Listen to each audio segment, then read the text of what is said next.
How to sew the Christmas village. This is part of a matching set with the Christmas village church, which is sold separately. Make the most adorable Christmas village, pop tea lights inside for a beautiful Christmas display. Cutting out. Take out the panel from your kit and you will see all the pieces are printed on it with labels above each one. There's pieces for the pub, the haberdashery, the post office and the tea rooms. And you just need to cut round all of them carefully. All the seam allowances are included, so just cut them out. You've also got a pair of gift tags that you could use for presents or if you're giving it as a gift, and matching appliqué pieces too. Once they're all cut out, pin the right labels to them. They're above each piece, and then arrange them in groups. So you've got the outers of each building and the linings of each building in separate piles. So there's the tea rooms, outers and linings, and there's the haberdasheries, outers and linings. Adding the wadding. Place your fusible wadding with the glue side up and then place all the lining pieces on top so they're right sides up. If you're using non-fusible wadding, then just place them on top of the wadding and you will have to tack them into place. There's enough wadding for all of the lining pieces for all 4 buildings. But place them reasonably close together, but just enough so that you can cut between them. And smooth them out so they're nice and flat, keeping the labels on them or you will forget which piece is which. Once you've put one building on, put all of the rest of the buildings but just the lining pieces. Now you need to press these in place. So to help stop the glue sticking to your wadding, an iron cosy really helps with this. There's a free tutorial to how to make a iron cosy to fit your iron. It's on the Amber Makes website in the blog section. If you haven't got one of these or you don't want to make one, then just use a cloth and it'll stop the glue from the wadding sticking to your iron. Once they are all firmly stuck in place, or tacked if you're using non-fusible, you can cut them out. So take a pair of scissors and carefully cut around the outer edge of each of the lining pieces so they're backed by wadding and the wadding is level with the raw fabric edges.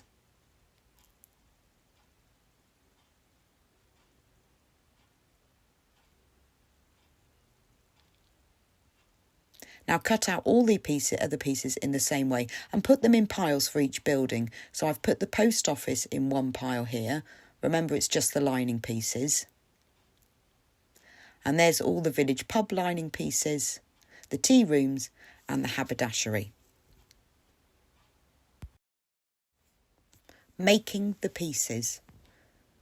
All the buildings are made in the same way, so I'm just going to show you the post office here, but you follow these to make the others. Now, if you want to leave the door unstitched so the light shines through, you need to mark it. If you don't want to leave the door unstitched because you want to just use these as storage or gift boxes, then just ignore this stage. But if you want to leave it unstitched, draw round the wrong side of the outer piece where the door is, just so that you can see it better. Now take the front lining and place the outer lining right sides facing.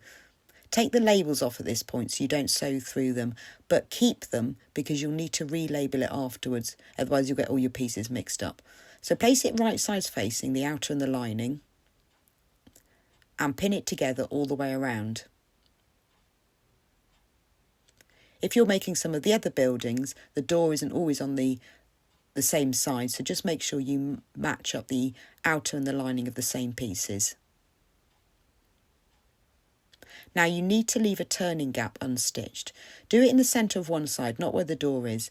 A 1.5 inch turning gap is about right, and mark it in the centre. So if you measure the piece and mark the centre, then you can measure and mark 3/4 inch either side of it, which will leave you with an 1.5 inch turning gap. So mark this with vertical pins and then you won't forget to leave it unstitched. Now stitch it together all the way around, starting at one side of the turning gap, going to the door, round the door, across the side, all the way up and ending up at the other end of the turning gap. If you're not leaving the door open, then don't stitch around it, just stitch straight across the bottom.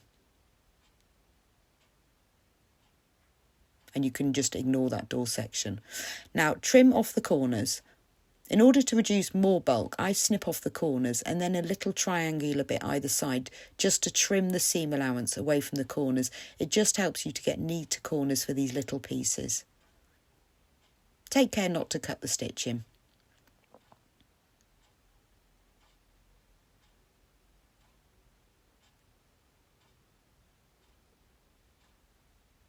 Now you need to trim the door section if you want to leave it open like this. So cut it to about 1/8 of an inch outside the sewing. This just helps the door to lie nice and flat by reducing a lot of the seam allowance. Don't cut into the stitching, about 1/8 of an inch is okay. So once you've cut out the door section, you won't need that. Trim off the corner.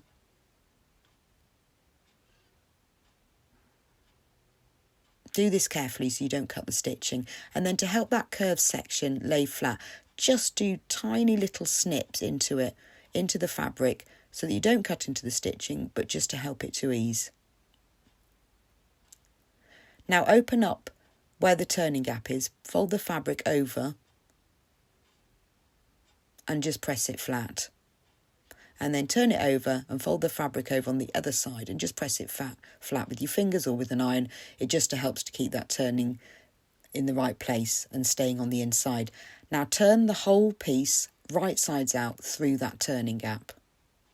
You'll have to do this slowly and carefully, particularly with the cut-out door section, because you've almost got little legs either side of the door. But the pieces are big enough for you to be able to do this. It's not too fiddly. It just takes a little bit of time. Once you've got it all nicely turned right sides out, press it so the seams lay right on the edges. And then pin the outer label back in place. Because you're going to be making all the pieces for all the houses, it's easy to forget which is which.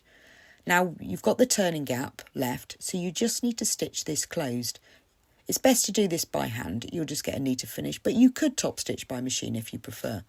So to do it by hand, thread a needle with some matching thread and push it through from the front to the seam and work a few small stitches on top of each other to secure it. And then work the slip stitch by working into the fold of the material on the lining and then into the fold on the outer, and then go back over to work it into the fold of the lining, just into the fold, not actually into the rest of the lining, and then through the fold on the front. And this will just hold that turning gap neatly closed. And then to finish it off, I've got a knot in the thread there, so just give that a little tug. To finish it off, work a few stitches on top of each other just to secure.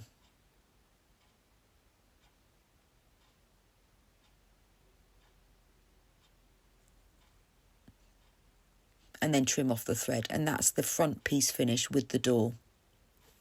Now repeat this process with all the other pieces, matching the outers and the lining. So we've got the back outer, the right side, the left side, the base, and the two roof pieces too.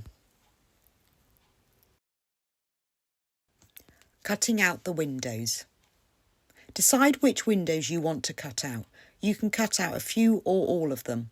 Sew around the outside of the window frame and then sew around the inside of the window frame. You can see I've done this here, so there's just a little gap between the two and it just makes the windows a bit stronger. So working on one window at a time, snip out the window. Use a small sharp pair of scissors and cut out the window through all 3 layers of outer, wadding and lining, just inside the inner stitch line. About 2 fabric threads is all right. So all you need to do is make sure you don't cut into the stitches, but just snip just outside this. If you cut into the stitches by accident, don't worry, you can always go back and restitch them. But just take it slowly and carefully and cut out the window all the way around.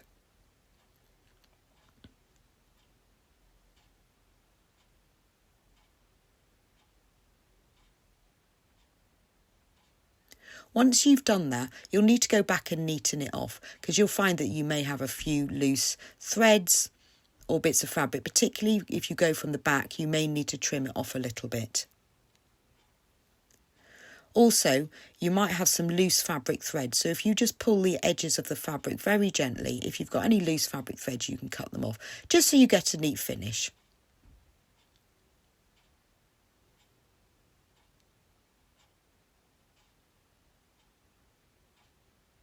Now repeat this with all the other windows that you want to cut out. And if you want to add any quilting details to the pieces, then do so at this stage. But there's all the pieces ready now to assemble. Assembling the walls.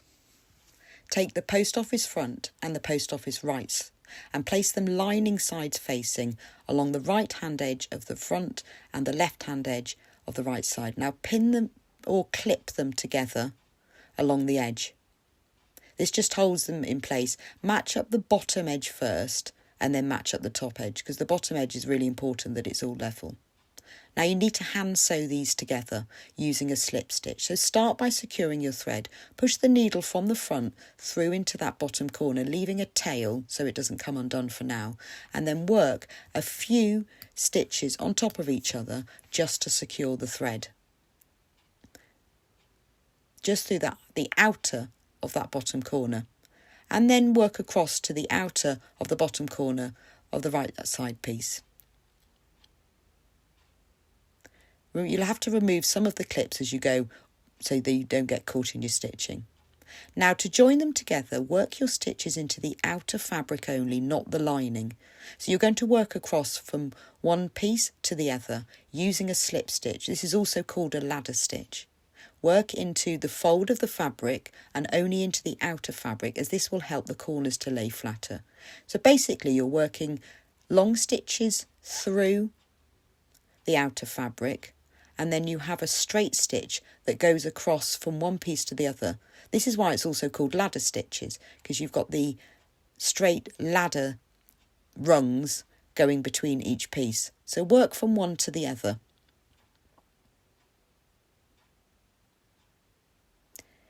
You'll soon get the hang of this. To start with, it's a bit fiddly and you're not sure how long to make the stitches. I would suggest you make the stitches as short as you can, but don't get too worried about it, because once you pull them up, the stitches won't be seen. So work about halfway up and then pull the thread gently, and you will see that the ladders will all join together and you won't be able to see the stitches at all. So just as long as you work into the outer fabrics only and just through the fold of the fabric, it will be fine. You could also over sew these pieces together if you prefer. It's supposed to have a hand sewn look, so it doesn't really matter too much. But stitch all the way to the top, again working through the outer fabrics only, not through the lining fabrics. By the time you've done 2 or 3 of these seams, you'll be really fast and an expert at it.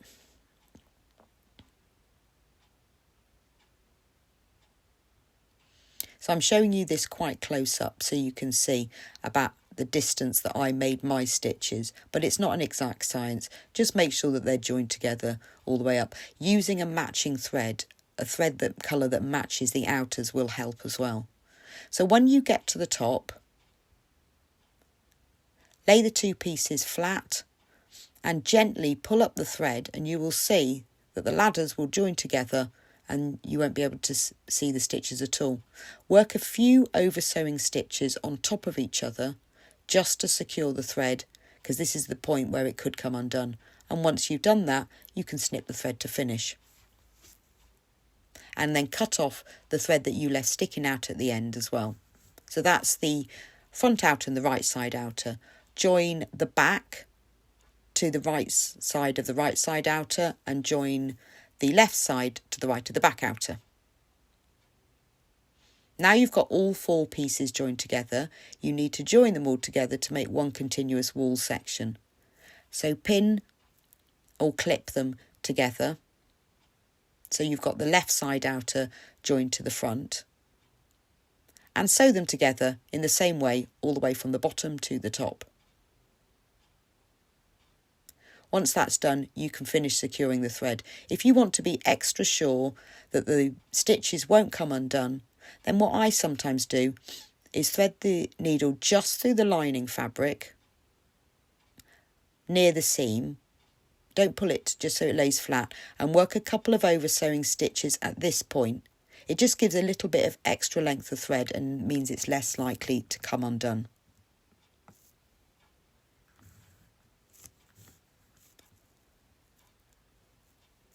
And then once that's done, all your walls are now joined together as one continuous piece, ready to join the base. Attaching the base. So the base is joined to the bottom of the walls. Make sure you've got the outer on the outside and the lining on the inside. Now this is sewn to the bottom of the walls in exactly the same way as you sewed the walls together. Start by pinning the top of the base to the front of the post office. If you've left the door unstitched like this, then just match up the corner points first so that the door section stays nice. This will also help to keep the door stable, the opening of it. So stitch from one side of the door, don't stitch across that part, and stitch from the other. Obviously, if you've left the door intact, then you'll just stitch all the way across. So that's the front section of the base in place. Now turn it around and clip together at the corner points, and then in the centre, and sew together along this side. Again, use your slip stitch or ladder stitch to sew into the outer fabrics only, not through the lining. And work halfway across, pull up the stitches so that they can't be seen, and then work to the other half. Sometimes if you work all the way across, the thread can break before you pull them up. So work across, stitch together across the back and then down the other side. And this completes the base attached to the little post office.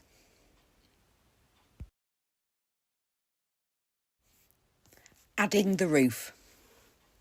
Take the two roof pieces and place them lining sides facing so that the top edge are level, and clip them together.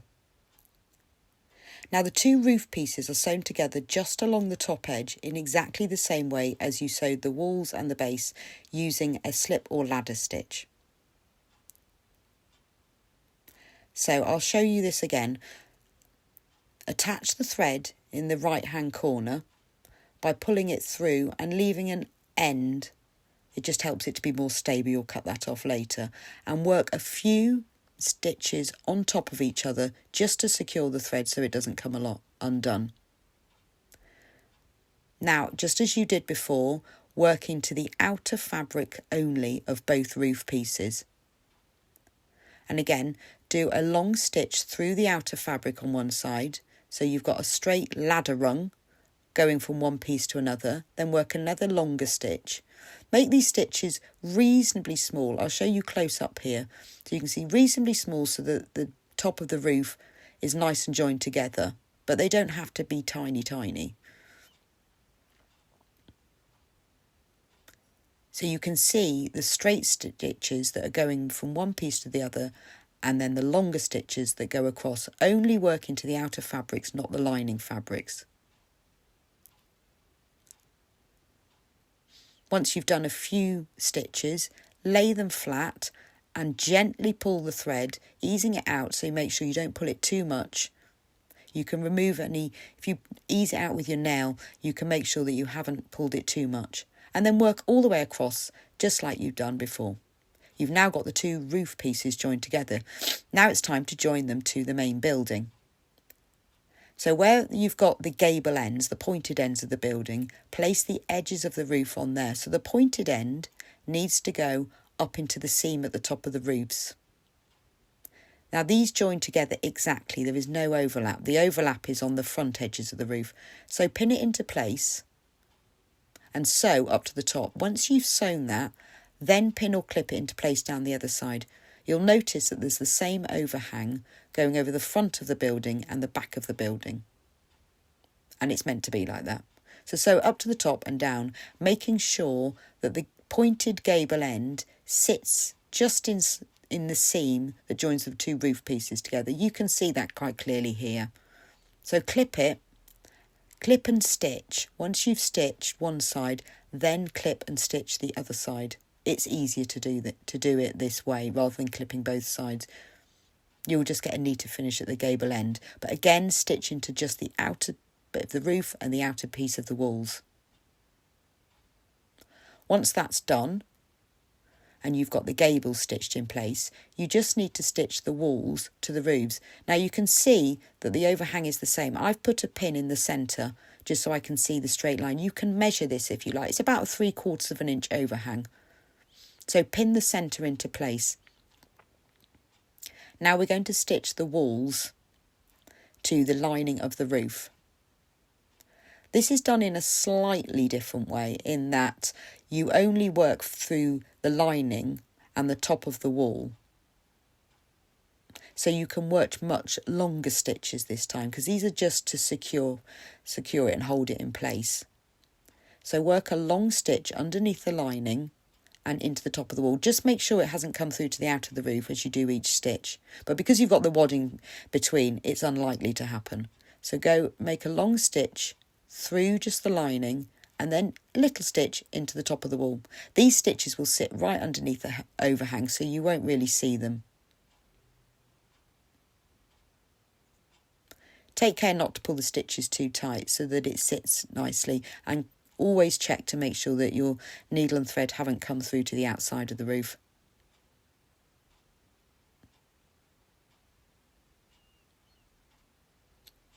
And then stitch it into place all the way along, removing the pins as you go. Once you've stitched one side, stitch the other side in the same way. You can move all the labels now, you don't need them anymore because your little house is finished. And it looks really neat, and you've got all the little floors and the walls for the inside, and there's all the cut-out windows that the light will shine through. Now, if you decide you don't want to do that, here's the pub that I've made without cutting out any windows or doors. Just attach the roof along the top and the front, and then you can open it up to store things inside. It makes a lovely little gift box as well. You could put some Christmas decorations in there, or just little items to put on your Christmas table. Here's the village complete, with all the little tea lights inside. They just pop through the door, and you see the light shines through the windows, and at night they make the most beautiful display. So you can see it's up to you how many windows you cut out. The light will just shine through the door if you only want to do that section. It's all ready and finished to display.